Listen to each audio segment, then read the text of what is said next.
mosaic form. So I suppose that everyone has a cheat sheet that I have provided for exercise, right? Okay.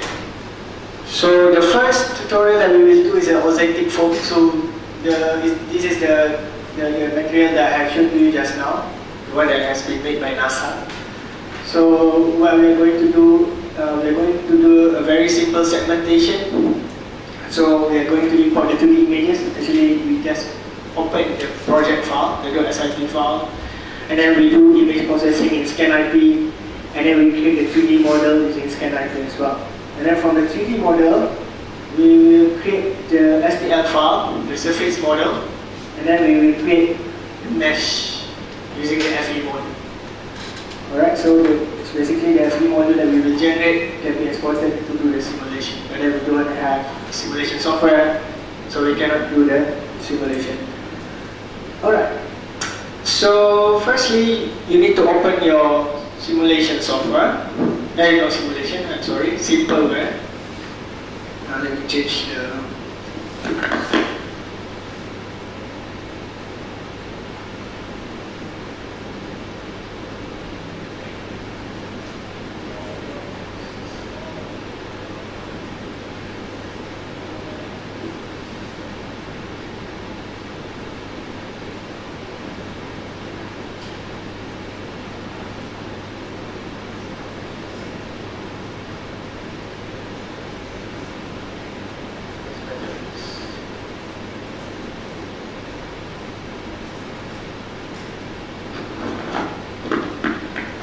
So I suppose on your desktop you will be able to see this icon, alright? Simpleware ScanIP. So you can double click on it to open the software.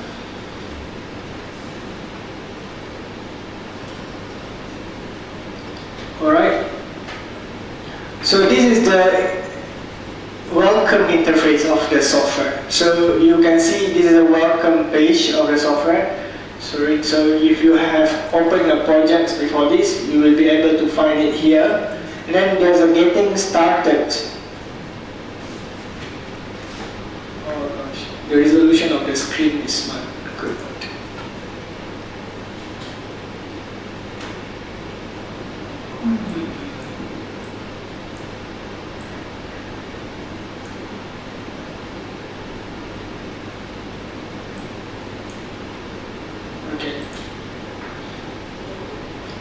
Okay, so then you have getting started. So if you want to get started, you can open a project file here, or you can import your DICOM images that you have here, or you can import a raw image. So you have like other options you can find here. Alright, similarly. And then you have also help and support. You always have a tutorial guide that if you want to start using the software, you can do some exercises in the tutorial guide. Or if you want to use the software for your research, there's a theory part that you can look at the reference guide. So it will be very good for your paper when you want to write your paper. Alright. Okay, so the first thing that we need to do is we need to open the project file. So I saw some of you already started. It's very good because the software is very easy to use. So firstly, we are going to open the project file. So to open the project file, you just need to click on this open button. Alright, and then the project file can be found in C.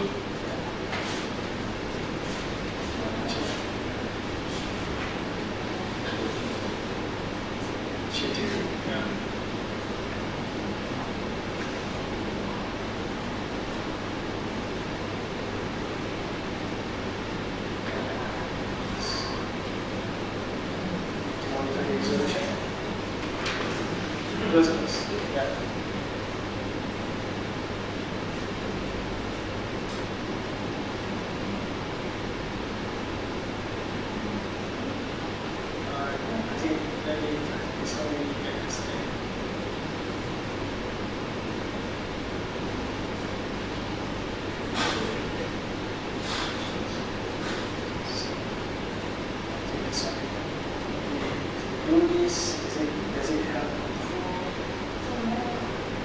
Still can. Still can.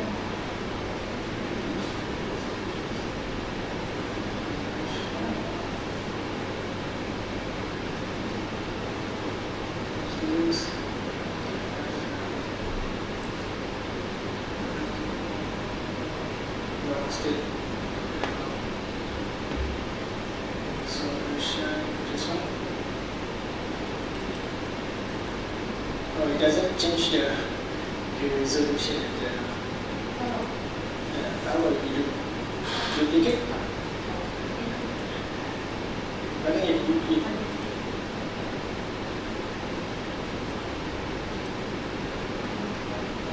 duplicate is much doesn't look nice.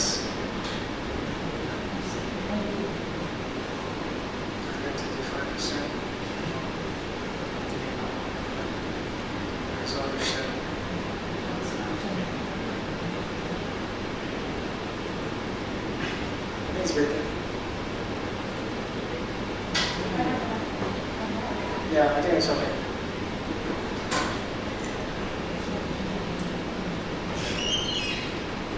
Once it's easier, okay. Alright, thank you. Okay, so it's pretty easy to open your project file. You just need to click on the open button and then find the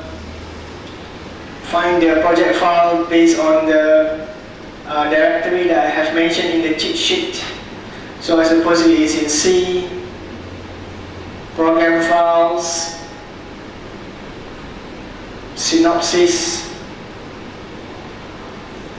simpleware, and 2018 3 data, and then OZTECH form. And then select the file.sip and then click open. Okay, once you open the project file, it will bring you to this window. Okay, so I will explain a little bit about the windows that you have here. So we have 4 small windows. So this is a 2D view. This one you can see is an XY view, this is an XZ view, and this one is a YZ view. Alright? And you can actually maximize and minimize each window by clicking on this button. Okay? So here we have a 3D view of the OZTECH form. So I maximize for a while.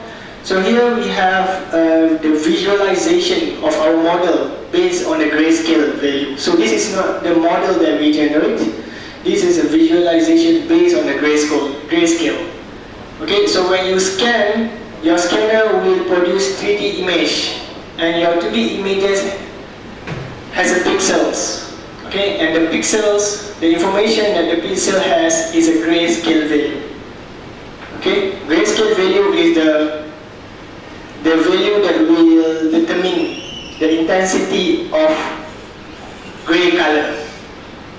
Okay, so this is a visualization of your model based on the grayscale. Okay, you can actually change this visualization by clicking on this button, but we are not going there. Alright, so we minimize again. So this is how it looks when we import an image data or we import the project file. Okay, so I will go briefly. Okay, to view the 3D image, to control the model in the 3D image, you can click on left mouse button, okay, and hold, and then you can move your mouse. Okay, left click and hold, and then move your mouse to rotate the model. If you want to do pen moving of your model, click on the scroll button, and then click your scroll button and hold, and then move your model. If you want to zoom in and zoom out, you can scroll down and scroll up your scroll button. Okay? Alright.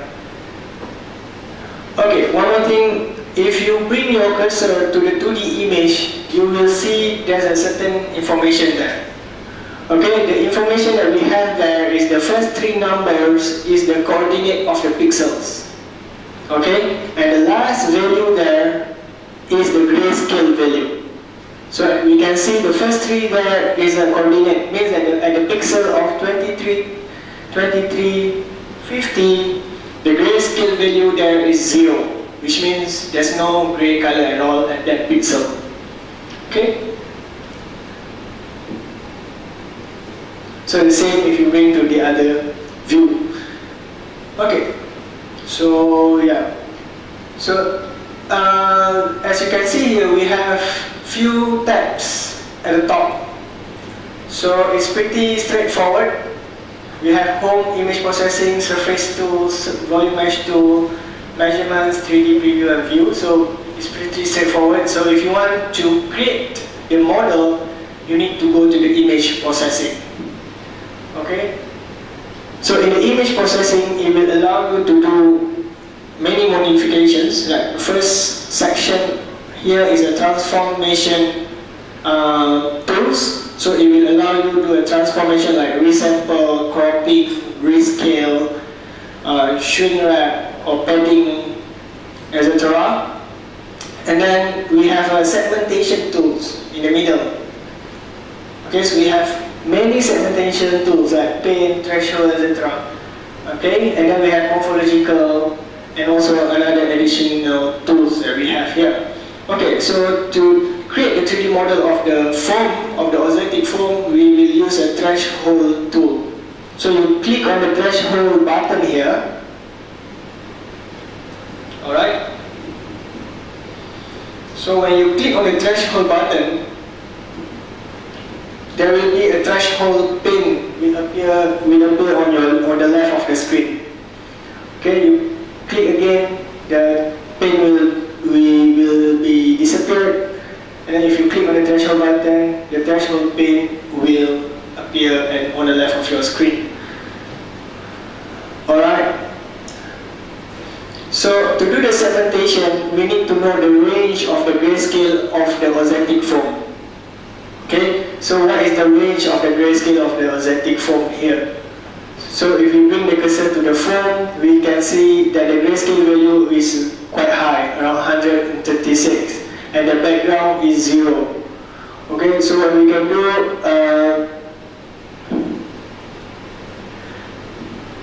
okay, here we have like a red line. The red line here, we can modify it. Okay, so when we modify the red line, here, the minimum red line, the first line, you can see that on the active pin, on the first window there, on the first 2D window, you can see there's a red mask. We call it mask. Okay, there will be a red mask appear. So this is the mask that has been created based on the range of the grayscale that we define using this histogram. So this will give us some idea, the range of grayscale that we need to define. Okay? Do you get it?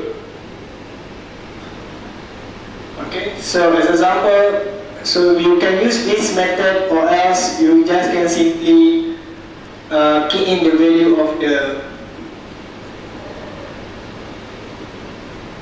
lower value, which is the 40.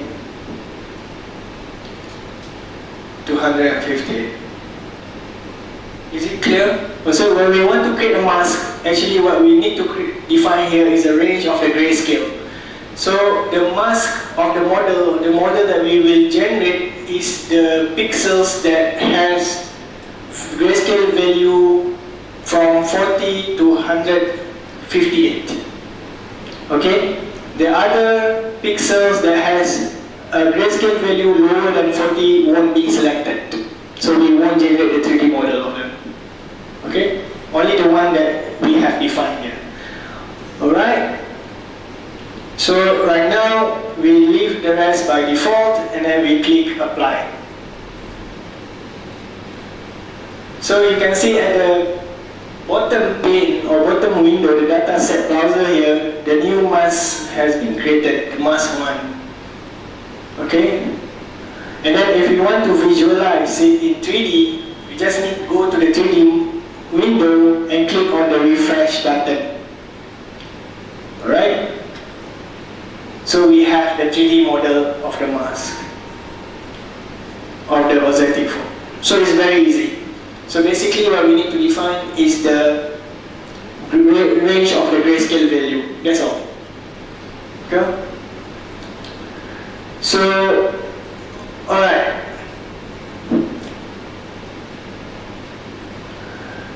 So we can see that in the 3D model, there are few small parts that is not connected. So we call this like small islands. Okay? So this can be eliminated by using the mask flap fill tool. Okay, you can go to the segmentation and select mask flap fill. Okay, and then go to the mask flap fill window and make sure that the source is the mask that we have created just now. The operation is a flap fill, mode 3D, apply on all slices. Output is replace, which means that we will replace it with a mask without these small islands. Okay, so open one of the 2D view and click on the mask that we have created just now. Okay, now you can check on your 3D view. There's no more small island. So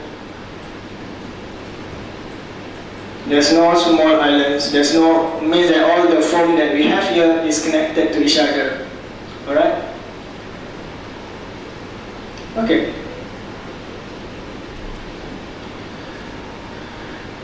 So actually in the latest version, there's a quicker way to do it, which means that we can skip this mask flap fill tool. We can just simply select this additional processing, which is only keep the largest resulting islands. So it will give you the same process as well. Okay?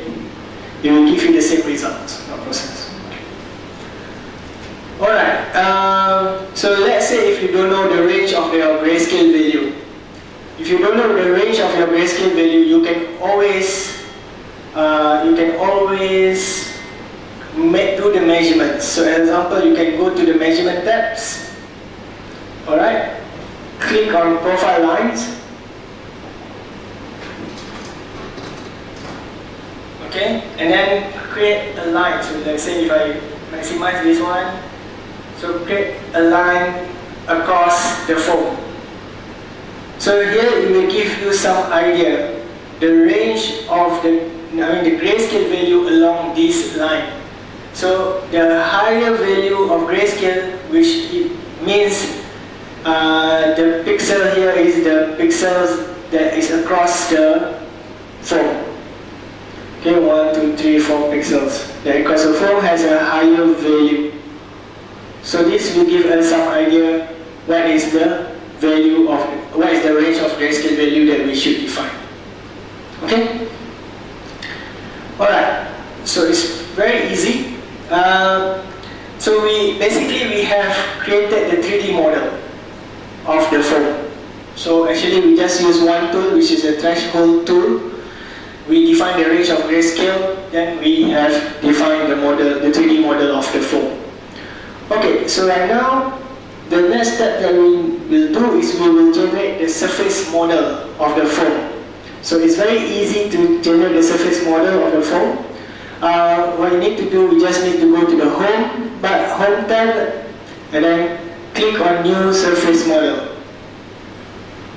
And then when you click on the new surface model, under the models in your dataset browser window, under models 3, you will see there's a new model appear, model 1 surface. Okay? What you need to do, you just need to drag the mask that you have created just now, drag it to the model.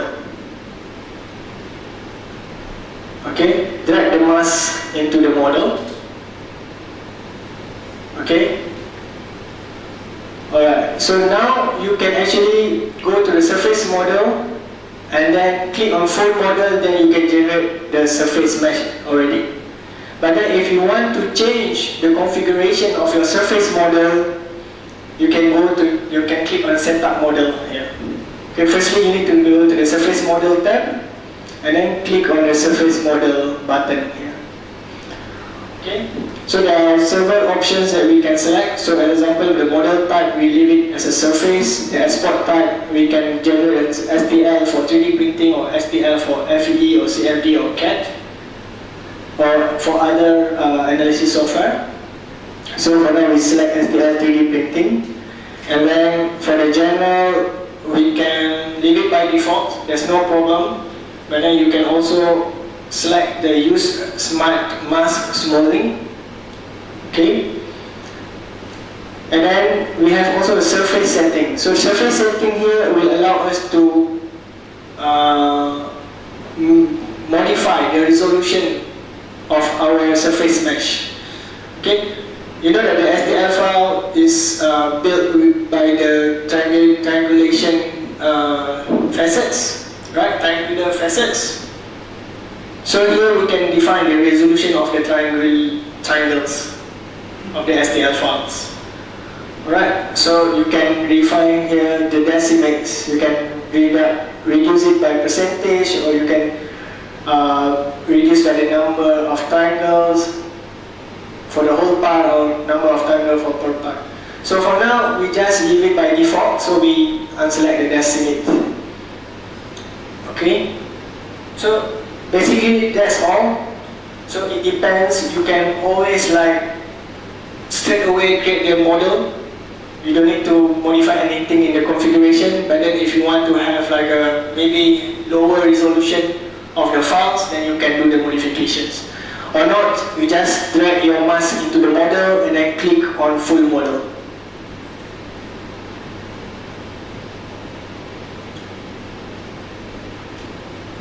Okay, now the surface generation is successful, click OK. So this is the STL file that you have generated. Okay, so this is the resolution of your triangular facets of your STL file. So it's very easy. You just need to drag the mask into the surface model, click on full model, then you have it here.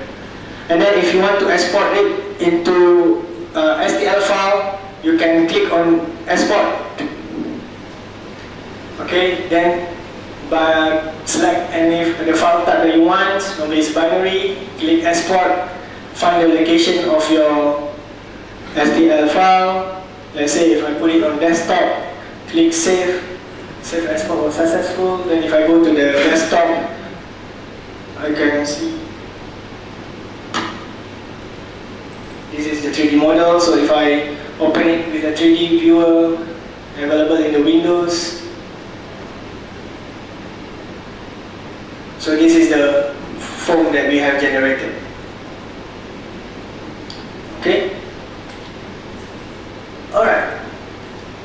So it's very easy. So that was how to generate a surface model that can be used for 3D printing. Is it okay? Can everyone follow my action? Is it okay? Alright, do you have any questions?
Surface model, just need to go to home button, new surface model, drag the box to the surface, drag onto the surface, drag. Then you go to surface model tab, and then pull down. So you have the mesh, surface, and your SPL. If you want to export it,